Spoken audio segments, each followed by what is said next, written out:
স্বাগত জানাচ্ছি আপনাদের বিশ্ব বাংলা সংবাদে। আমি অভিজিৎ।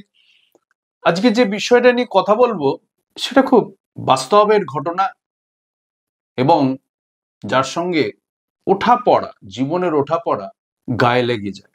ওই যে নজরুলের ওই গানটা আছে না, চিরদিন কাহারও সমান নাহি যায়। রবিবার সন্ধ্যায় 21 জুলাইয়ের মঞ্চ দেখে যেটা মনে হয়েছে, ঠিক যেন নজরুলের গানটির প্রতিচ্ছবি দেখা যাচ্ছে। প্রিয় দর্শক, কেন এই কথা বলছি?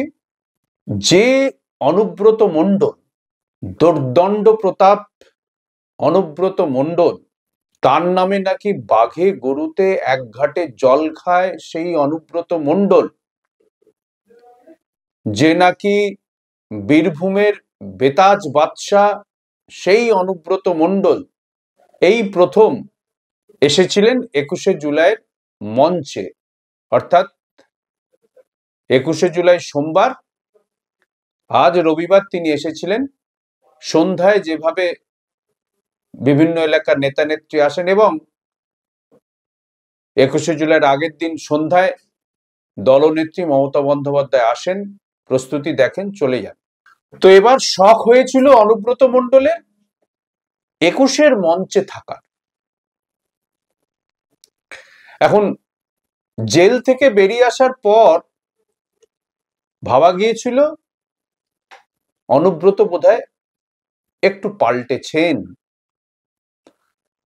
ভাবা গিয়েছিল তার বোধহয় জীবন যাপন থেকে রাজনৈতিক যাপনটাও বোধহয় কিছুটা বদলেছে। কিন্তু মাস কয়েক আগে পুলিশকে ফোনে, গভীর রাতে ফোনে যে ভাষায় অনুব্রত আক্রমণ করেছেন, তারপর কিন্তু বোঝা গিয়েছে যে অনুব্রত পাল্টানো তো দূরের কথা, অনুব্রত আগের চেয়েও আরো রূঢ়ভাষী হয়েছেন, আরো আক্রমণাত্মক হয়েছেন, হাতে মাথা কাটছেন, হাতে মাথা কাটছেন। কেন কাটছেন, কি জন্য কাটছেন?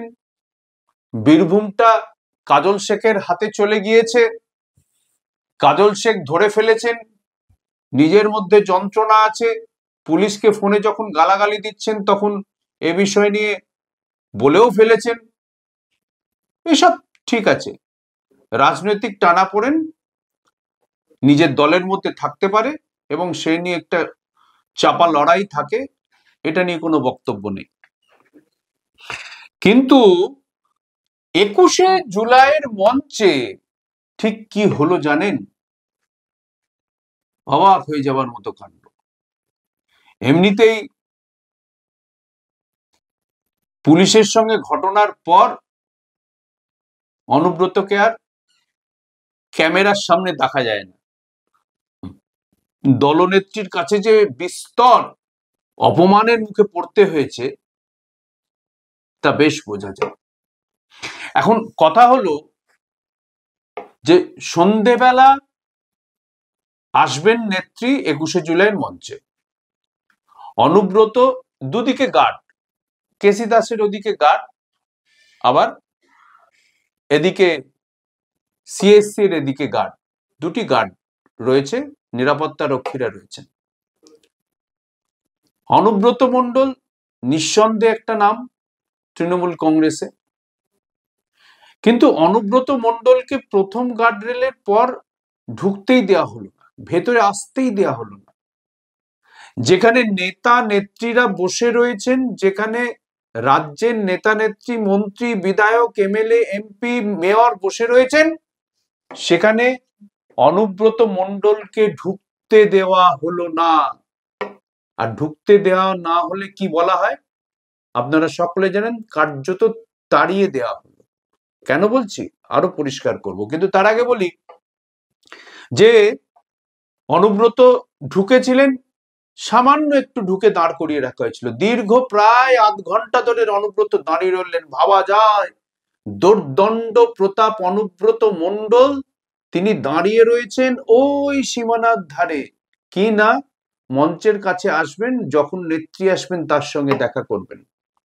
দীর্ঘ আধ ঘন্টা হয়ে গেল, অনুব্রতকে ডাকা নেই, ডাকা নেই, ডাকা নেই। পুলিশ দাঁড়িয়ে রয়েছে, অনুরোধ করছে তার হয়ে অনেকে, কিন্তু পুলিশ তাকে ঢুকতে দিচ্ছে না। অনেক গন্ডগোলের পর, অনেক ডাকাডাকির পর, অনেক কথাবার্তার পর অনুব্রতকে ঢুকতে দেওয়া হলো। অনেকে ভাবলেন, যারা লক্ষ্য করছিলেন তারা স্পষ্ট লক্ষ্য করেছেন, অনেকে ভাবলেন বোধহয় অনুব্রত গিয়ে যেখানে নেতা নেত্রীরা বসে আছেন, যেখানে নেত্রী আসবেন, তৃণমূল নেত্রী সুপ্রিমো আসবেন, মমতা বন্দ্যোপাধ্যায় আসবেন, সেইখানে গিয়ে বসবেন।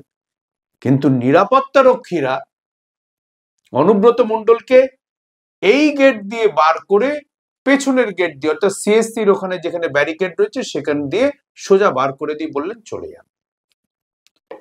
এটার অর্থ কি? অনুব্রতকে তাড়িয়ে দেওয়া হলো। অনুব্রত মণ্ডলকে, কেষ্টকে কার্যত 21-এর মঞ্চ থেকে তাড়িয়ে দেওয়া হলো। এটাকেই আমি বলছিলাম শুরুতে, কতখানি সমাপতন, রাজনৈতিক সমাপতন বোধহয় একেই বলে। অনুব্রত জেল যাত্রা হয়েছিল, বাইরে ছিলেন, সেই সময় বীরভূমে কিন্তু রাজনৈতিক কোন রকম পরিবর্তন হয়নি, বরং 100-তে 100 আসন পেয়েছে, নেতৃত্বের কোনো অসুবিধা হয়নি। কিন্তু অনুব্রত আসার পরই ভাবা গিয়েছিল অনুব্রত এবারে হচ্ছে তালমিল রেখে চলবেন, কিন্তু সে তো তালমিলের কথা পরে, অনুব্রত এমন কাণ্ড কারখানা করলেন তাতে পরিষ্কার হয়ে গেল অনুব্রত মণ্ডল ওরফে কেষ্ট পাল্টায়নি। তারপর অনেক জল গড়িয়েছে, নেত্রী রুষ্ট হয়েছেন একের পর এক অনুব্রতর আচরণে, এবং সেইটা যে কোনখানে এসে পৌঁছতে পারে সেটা আজকে দেখা গেল 21শে জুলাইয়ের মঞ্চের কাছে।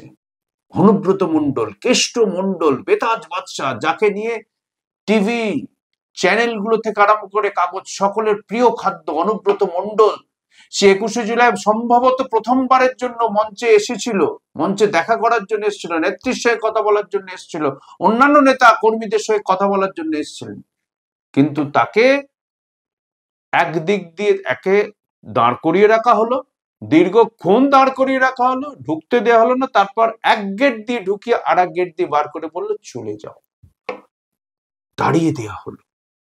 অনুব্রত মণ্ডল, কেষ্টকে তাড়িয়ে দেওয়া হলো 21-এর মঞ্চ থেকে। 21-এর মঞ্চে আর কি কি হচ্ছে যে গুরুত্বপূর্ণ হয়ে রইল সে তো পরে বলা যাবে, কিন্তু সবচেয়ে বড় যে ঘটনাটা হলো এটাই যে অনুব্রত মণ্ডলকে 21-এর মঞ্চে ঢুকতেই দেওয়া হলো না, বসতেই দেওয়া হলো না, তাড়িয়ে দেওয়া হলো। অনুব্রত আশা করি সামনের দিনটা, সামনের দেয়াল লেখনটা পড়তে পারছেন। দেখতে থাকুন, পড়তে থাকুন বিশ্ব বাংলা সংবাদ।